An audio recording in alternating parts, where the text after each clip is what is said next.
분쟁이나 전쟁에서 가장 큰 피해를 입은 전쟁이 바로 이 우크라이나 전쟁입니다. 러시아 군사력이 쉽게 말하면 완전히 주저앉았습니다. 독일이 재무장하는 상황을 허용해주는 빌미를 주었다. 이것도 분명히 러시아에게 두고두고 화근이 되지 않을까. 우크라이나 러시아 전쟁 문제가 해결이 되면 동북아시아의 위기가 고조가 될 수 있습니다.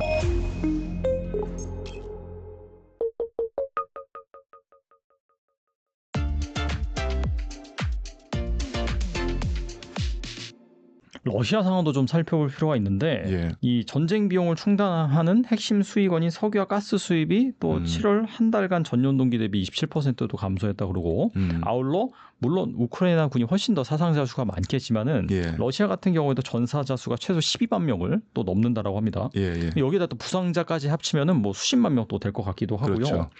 그래서 이 인구 감소와 재정 악화로 러시아 경제 전반이 예. 심각한 상황이다라는 얘기가 있는데 어떻게 보시나요? 사실은 뭐 이렇게 그 표현하면은 러시아가 감당하고 있는 전쟁 피해를 쉽게 감잡을 수 있을 텐데요. 제2차 세계대전 이후로 러시아가 관여했던 모든 분쟁이나 전쟁에서 가장 큰 피해를 입은 전쟁이 바로 이 우크라이나 전쟁입니다.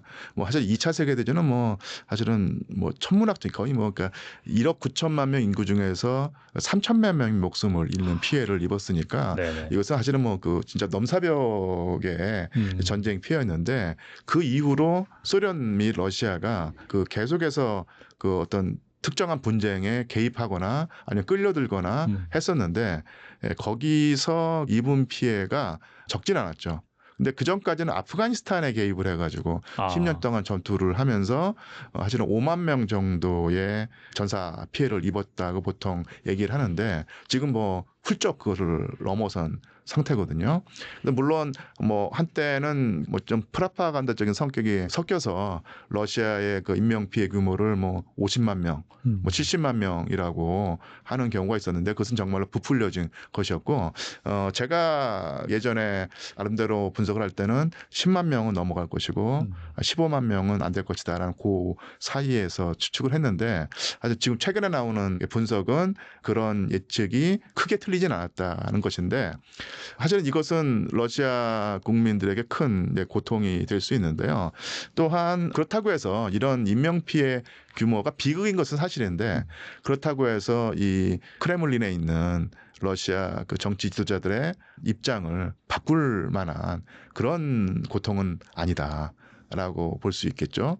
사실 여기서 러시아가 이런 희생을 감수하지 않으려고 하면서 전쟁을 지금 마무리 지었을 때 장기적으로 얻는 피해가 더 크다고 생각을 할 것이라고 할 것이고요. 그런 식의 선전이라든지 아니면 입장에 러시아 국민들의 대다수는 또 동의를 할 듯합니다. 그런 면에서 피해 때문에 전쟁을 중단할 수 있는 상황이라고는 보이지 않고요. 하지만 근데 또 경제 같은 경우도 사실은 마찬가지로 지금까지 러시아 경제가 잘 버텨왔는데 지금 사실은 좀 숨찬 상황이죠. 근데 이것도 아마 제가 볼 때는 브릭스 체제를 강화해서 넘길 수 있다고 생각을 할 것이고요. 그런 면에서 숨찬 것은 사실인데 그렇다고 해서 여기서 달리는 추세를 줄이거나 아니면 중단하지는 않을 것이다. 이렇게 생각을 합니다. 한편 영국 파이낸셜 타임스는 최근 러시아가 이 러우 전쟁에서 구형 무기를 못 소진한 후부터 신규 무기를 비축하는 데 공을 들이는 전략을 펼치고 있다라고 하는데 결국에는 이 향후 나토 국가들이 개입한 이 분쟁이 발생한 가능성에 대해서 좀 전력을 강화하는 것이 아니냐 그런 해석이 있어요. 이거 어떻게 보시나요? 당연히 뭐 러시아는 사실 계속 꾸준히 군비를 증강해 왔죠. 또 한번 역사를 들여보자면요. 뭐 당연히 냉전 시대 때는 미국과 맞짱을 뜨는 국가였기 때문에 어마어마한 재원을 군비 증강에 쏟아왔던데 1991년 소비에트 연방이 해체되고 10년 동안 체제 전환의 고통을 겪으면서 특히 쉽게 말하면 보리스 엘친 대통령 때 완전히 러시아 군사력이 쉽게 말하면 완전히 주저앉았습니다. 종이 호랑이가 됐는데요.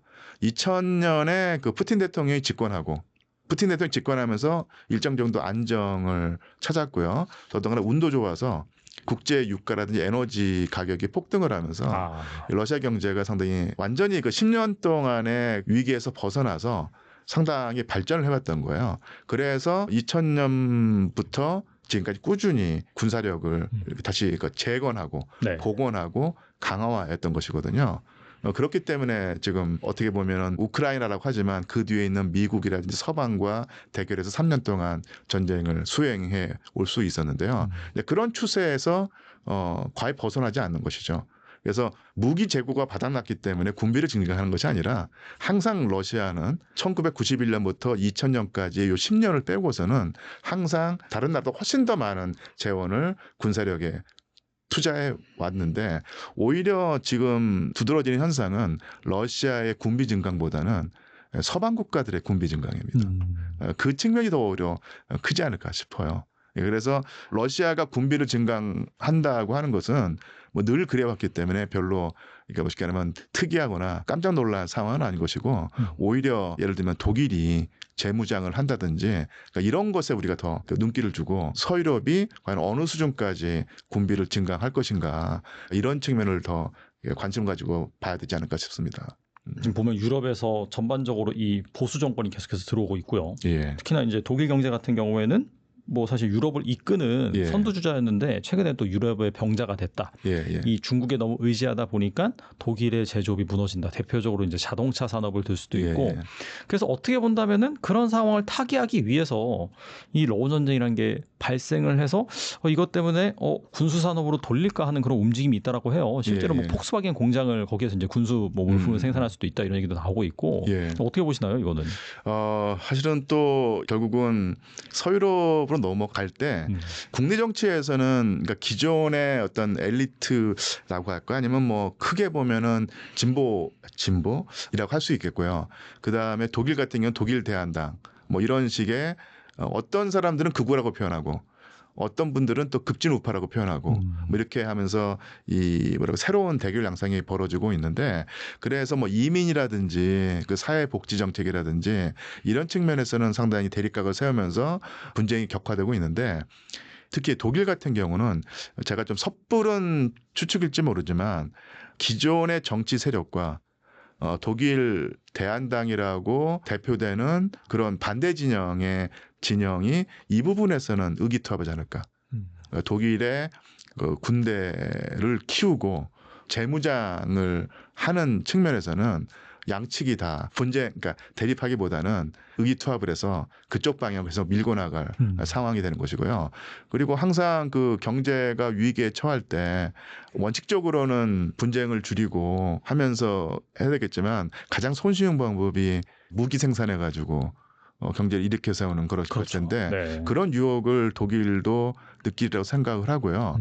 또한 또 이런 말을 하기가 조금 자신감이 조금 없어지긴 하는데 결국 독일이라는 나라가 유럽에서 항상 전쟁을 일으켰고 그런 쪽으로 쉽게 말하면 그 사고를 친 나라였는데 독일이 재무장을 하고 국내 GDP의 5% 수준으로 군사력을 강화한다고 하는 정책을 추진한다고 하지 않습니까? 네.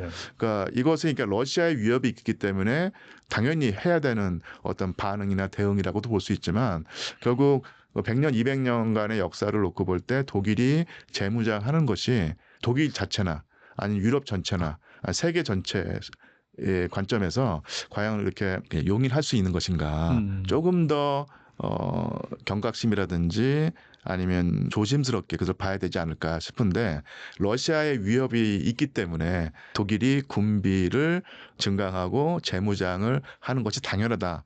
이런 식의 여론이 형성된 것이 사실 뭐 이해는 되는데요. 이 가슴 한켠이 약간 싸한 느낌이 있는 것도 사실입니다. 예. 역사가 계속 그랬던 것 같네요. 사실 또 패전국인 일본을 뭐 미국은 완전 그냥 농업 국가로 만들려고 했는데 또 한반도 전쟁이 발생하는 바람에 또 다시 일본을 막 키워줬었고 그러다 일본이 너무 크니까 또 플라자 합의를 통해서 또 일본의 힘을 빼는 그러면서 또 뭐 러시아와 또 미국이 또 그런 냉전 시대 경쟁을 하다 보니까 또 중국을 또 키워줬는데 지금도 중국이 그러고 그렇죠. 다음 차례는 뭐 이렇게 가다가 또 독일이 될 수도 있겠네요. 진짜. 그러니까 독일이 그래도 이제 전 세계에서 가장 모범적인 민주주의 체제를 운영해왔던 나라인 것은 분명한 사실이고 저도 거기에 상당히 깊은 감명을 받아왔었는데 독일이 자체 방어를 위한 수준으로 군비를 증강하고 재무장을 한다고 하는 것은 충분히 이해 가능하고 또 그럴 필요가 있다고 생각을 하는데 항상 이게 그 관성이란 것이 있기 때문에 그 수준을 뛰어넘는 수준으로 방어 차원을 벗어나서 공격할 수 있는 수준으로까지 군비가 증강되는 것을 우리가 지켜보고 아니면은 아무런 위험성이 없다고 낙관할 수 있는가? 역사를 놓고 보면은 그것이 좀 쉽지만은 않습니다. 독일의 재무장, 군비 증강을 조금은 감시의 눈길로 우리가 봐야 될 필요성이 있다. 이렇게 볼 수 있겠고요. 그런 의미에서 그 푸틴 대통령이 2022년에 우크라이나를 침공했을 때 나타나는 어떤 파급이란 것이 있는데 그 안 좋은 쪽의 파급이 결국 독일의 군비 증강, 재무장이라고 하는 사태를 결국은 허용하는 빌미를 제공했다는 측면에서는 이 전쟁이 어떻게 끝날지는 모르겠지만 푸틴이 잃어버린 것을 그러니까 푸틴 대통령과 러시아의 실을 따질 때는 분명히 독일이 재무장하는 상황을 허용해주는 빌미를 주었다. 이것은 분명히 러시아에게 두고두고 화근이 되지 않을까 싶습니다. 예. 아무튼간에 이게 뭐 바로 종전이 될지 뭐 어떻게 될지 모르겠지만 확실히 그 끝에 가까워졌다는 그런 느낌을 받을 수가 있는데 그렇다면 이 러우 전쟁 이후에 이 동북아 정세는 어떻게 될지 우리나라에 또 미친 영향은 무엇일까요? 결국은 푸틴 대통령이 알래스카에서 나름대로 적지 않은 성과를 얻은 것은 미국에게서 많은 양보를 얻어냈다는 결과일 텐데 그럼 그 미국은 왜 양보를 했을까? 했을 때 아마 모르긴 몰라도 가장 중요한 것은 역시 중국을 주저앉히고 견제하는 상황을 미국이 만들어내려고 할 텐데 미국이 중국을 견제를 위해서 러시아가 얻고 싶은 것을 주었다고도 볼 수 있겠거든요. 그래서 어쨌든 간에 이 우크라이나 러시아 전쟁 문제가 해결이 되면은 미국은 모든 힘을 다해서 중국을 주저앉히려고 할 것이고요. 당연히 중국이 가만히 있지 않겠죠. 그러면서 이 동북아시아의 위기가 고조가 될 수 있습니다. 그러니까 그 위기의 주범이 중국인지 미국인지는 또 따져봐야 될 문제겠지만 지금까지는 미국의 주의가 우크라이나 그다음에 이스라엘 쪽에 분산되어 있었는데 그쪽 문제가 해결이 되면은 미국의 관심은 거의 100% 중국 이 동북아시아 지역에 쏠릴 것이고 그러면은 긴장이 고조가 되겠죠.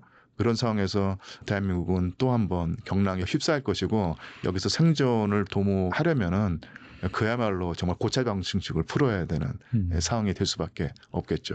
예. 그래서 뭐 제가 뭐 특별하게 해안을 가져서 드리는 말씀이 아니라 사실은 뭐 누구라도 다 추측 가능한 얘기인데요. 결국은 이게 유라시아 대륙의 동과 서가 연동되어 있다는 것입니다. 그래서 결국 이 서쪽의 분쟁이 가라앉는 만큼 이 유라시아 대륙의 동쪽에서의 분쟁 가능성이 높아진다. 충분히 예상 가능한 시나리오일 수 있겠죠. 예. 네, 오늘 나오셔서 정말 좋은 말씀 많이 해주셨는데 끝으로 이 영상을 보고 계신 분들 위해서 한 말씀만 부탁드립니다. 예, 결국 한마디만 말씀을 보태자면요. 강대국들은 그 강대국이기 때문에 서로 아주 격렬하게 싸우는 모양새도 취하지만 또 강대국끼리 문법이 또 따로 있는 것 같아요. 그래서 어느 순간에 강대국들은 뭐 진짜 그 상대방을 완전히 제압하겠다고 서로 그 치열하게 싸웠다가도 한순간에 악수를 하면서 서로 웃는 낯으로 껴안을 수 있는 그 상황이다. 이런 것이 역사가 항상 입증해 왔는데요. 그런 상황에서 바보가 되는 것은 바로 그 주변에 있는 작은 나라들입니다. 이 작은 나라들이 순진하게 어떤 열강에게 잘 보인다든지 어떤 열강과 사이가 좋기 때문에 나의 안위가 보장된다고 하는 생각을 하기가 쉬운데 그런 그 순진하고 나이브한 생각이 얼마만큼 철저하게 배신당해 왔는가를 뭐 예전에 19세기나 20세기 초를 따지자고 하면은 체코가 될 수 있겠고요. 아니면 미국과 일본이 가스라테프트 조약을 맺어가지고 한반도가 완전히 일본의 식민지가 되는 상황이 될 수 있었는데 근데 그런 것은 우리가 역사책에서 배우는데요.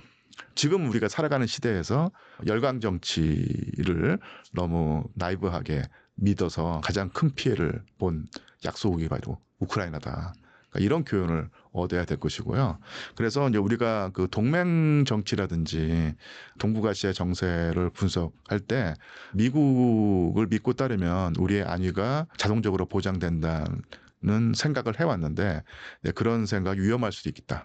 그리고 미국과 중국, 러시아의 세계의 어떤 축이 맞물리면서 어떤 쪽으로 나갈지를 우리가 면밀히 파악을 해야 되는데 우리가 어느 한 열강에 시체말로 몰빵을 했을 경우에 얻는 득보다는 실이 더 클 수가 있다는 생각을 할 수 있는데요. 그런 교훈을 주는 사례가 바로 우크라이나가 아닌가 싶습니다. 예. 네, 정말 역사는 또 반복되고 있고 또 말씀하신 것처럼 이 러우 전쟁이 끝나면은 확실히 이 동북아 그 예. 정세가 좀 시끄러울 것 같은데 이 우크라이나의 사례를 반면교사 잘 삼아가지고 우리나라가 좀 지혜롭게 예. 잘 대처해 나가서 정말 우리나라가 잘 됐으면 하는 그런 바람이 있습니다. 예, 또 다음에 그렇습니다. 모셔가지고 또 말씀 나눠보도록 하겠습니다. 예. 네, 류현수 교수님 지금까지 감사합니다. 예, 고맙습니다.